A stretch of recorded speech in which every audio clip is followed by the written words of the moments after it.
Solving a quadratic equation using the formula seems straightforward, but there are easy mistakes to make that often rob students of the correct answer.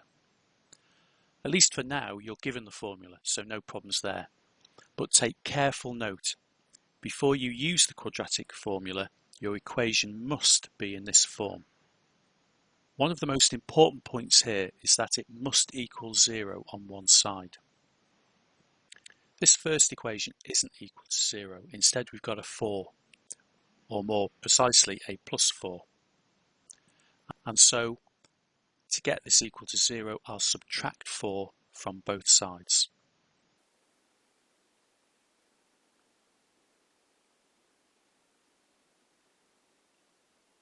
This equation is even in a worse state.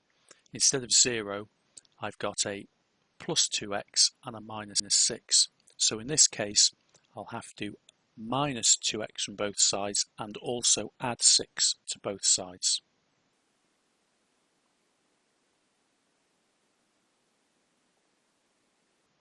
And similarly, this equation, instead of having 0, has a plus x squared and a plus 7. However, what I'm going to do here is something that I can do with any equation. I'm just going to swap the sides between left and right.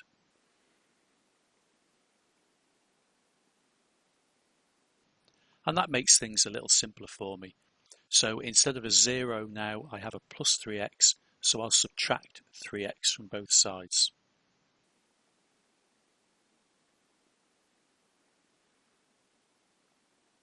And you can see I'm also writing this out in the order specified here. X squared terms first, then x terms, and finally numbers at the end. And finally we have this one. Instead of a 0, we have a minus 4x, so I'll add 4x to both sides.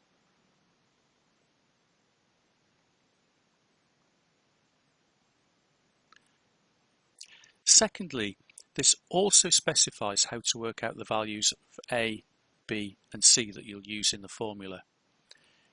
A is the coefficient of the x squared term.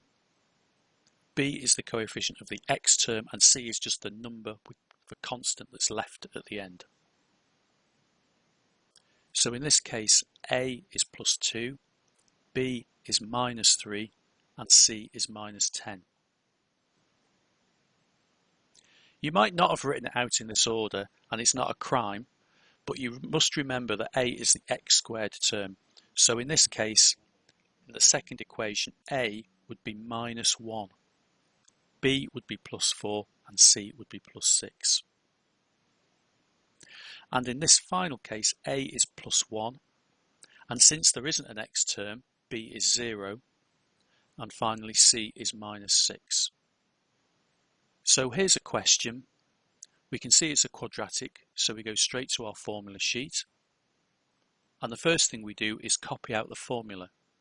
But wherever we have a letter, instead we write a bracket.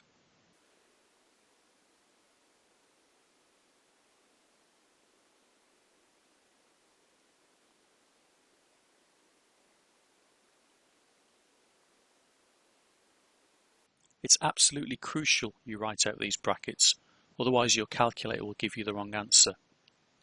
And doing this bit first stops it getting too complicated, risking a mistake.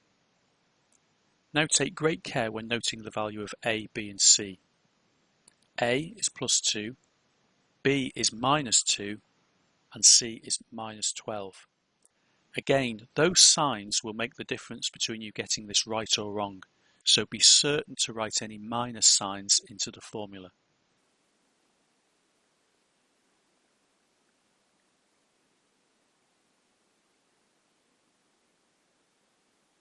Finally, put this into your calculator exactly as it is here and press equals to find the answer.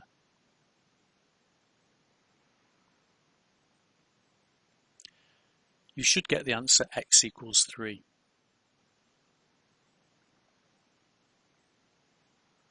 And now scroll along in your calculator and change that plus to a minus to get your other answer.